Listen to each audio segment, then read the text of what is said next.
کاروبار جائز ہے یا نہیں؟ بہت سے لوگ یہ سوال پوچھتے ہیں, تو میں نے کہا اس پہ میں باقاعدہ ریکارڈنگ میں لے آؤں. شیئرز کا کاروبار چند شرطوں کے ساتھ جائز ہے. نمبر 1, جس کمپنی کا شیئر خرید رہے ہیں وہ کمپنی جائز کام کر رہی ہو. بات آ گئی سمجھ میں؟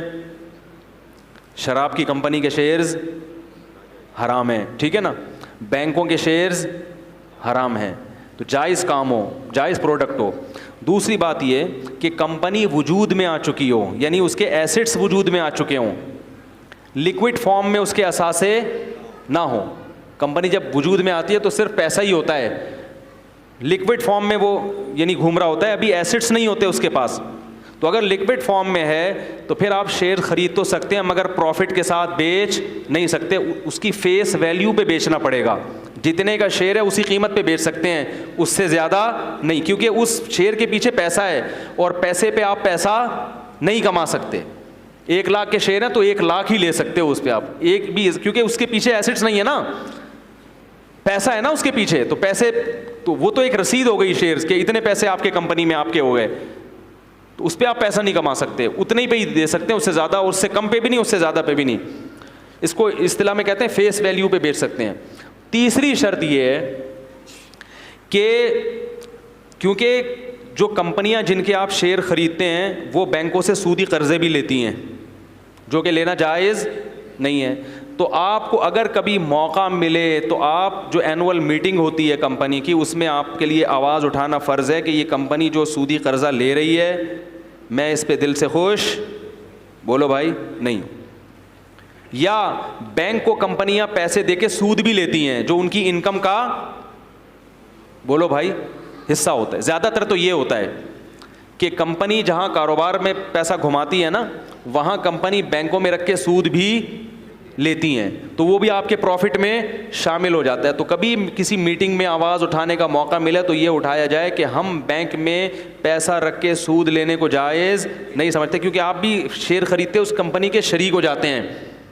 بات آ رہی ہے سمجھ میں؟ تو اگر آپ کو یہ موقع ملتا ہے تو یہ, اگر نہیں ملتا تو پھر معاف ہے.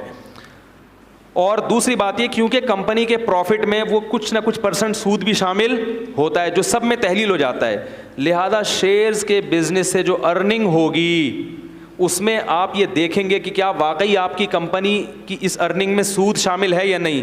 اگر ہے تو اتنے % آپ کو اپنی ارننگ سے صدقہ, بولو بھائی, کرنا. مثلا کمپنی کا جتنا پروفٹ ہے وہ پروفٹ میں 2% سود بھی آ رہا ہے, تو آپ کے پروفٹ میں سے آپ کو 2%, بولو بھائی, پروفٹ میں سے, جیسے آپ نے 100 روپے کا شیئر خرید کے 100 روپے میں 200 میں بیچا تو پروفٹ کتنا ہوا 100, تو 100 میں سے 2 روپے آپ کو کیا کرنے پڑیں گے, بولو نا یار, صدقہ, تاکہ وہ حرام جو شامل ہے وہ اس سے پاک ہو جائے. اور آخری شرط یہ ہے کہ شیئرز جب تک قبضے میں نہ آ جائے آپ اس کو فروخت, بولو نا یار, نہیں کر سکتے. اب کمپنی میں جو نے آپ کو جو شیئر دیا ہے, ظاہر ہے اس کے پیچھے کوئی ایسٹس ہے نا, تو وہ تو قبضے میں لے نہیں سکتے نا آپ, ورنہ تو سب پہنچ جائیں گے, یہ صابن کے ڈبے 6 مجھے دے دو اور یہ اگربتیاں کیا کر دو, یہ تو ممکن نہیں ہے. تو اس لیے علماء نے کہا, اس میں تخلیہ بھی ممکن نہیں ہے, تو اس لیے علماء نے یہ کہا ہے, خاص طور پہ حضرت مفتی تقی عثمانی صاحب جو اس فیلڈ کے سب سے ماہر ترین عالم ہیں دنیا میں, کہ جب تک وہ آپ کے نام نہیں ہو جاتا شیئر, یعنی کمپنی آپ کے نام رجسٹرڈ نہیں کر دیتی, اس وقت تک آگے اس کو بیچنا جائز, بولو بھائی, نہیں, چاہے وہ آپ کے رسک میں داخل ہو گیا ہو.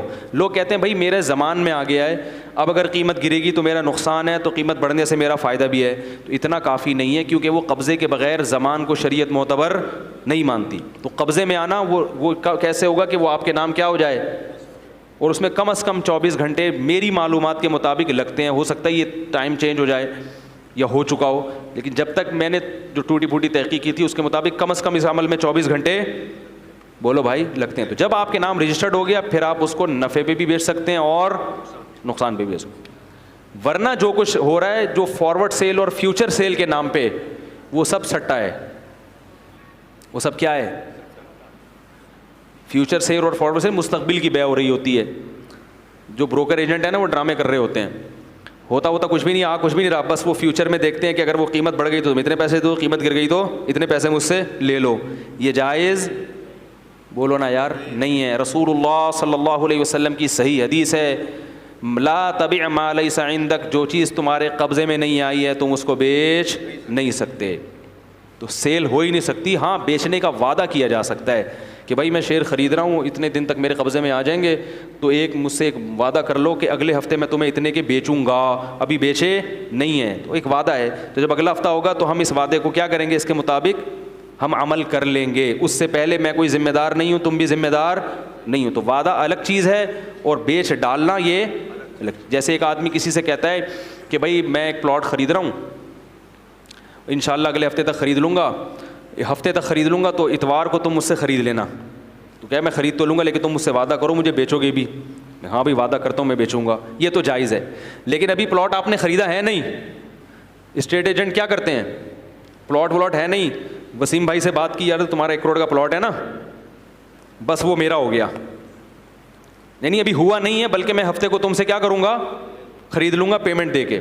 اور ادھر ستار بھائی سے وعدہ کر لیا کہ وہ میں نے تمہیں بیچ دیا, حالانکہ ابھی خود خریدا نہیں ہے, خود آپ کے رسک میں زمان میں داخل نہیں ہوا. اب ستار بھائی نے آپ سے 1 کروڑ 50 لاکھ کا خرید لیا, آپ کے 50 لاکھ کیا ہو گیا, پروفٹ. اب کیا ہوا کہ ہفتے کے دن اس پلاٹ کی قیمت گر گئی. آئی بات سمجھ میں. اب آپ نے چونکہ خریدا تو تھا نہیں, وعدہ کیا تھا نا, تو آپ کہہ رہے ہیں بھائی میں نہیں خرید رہا.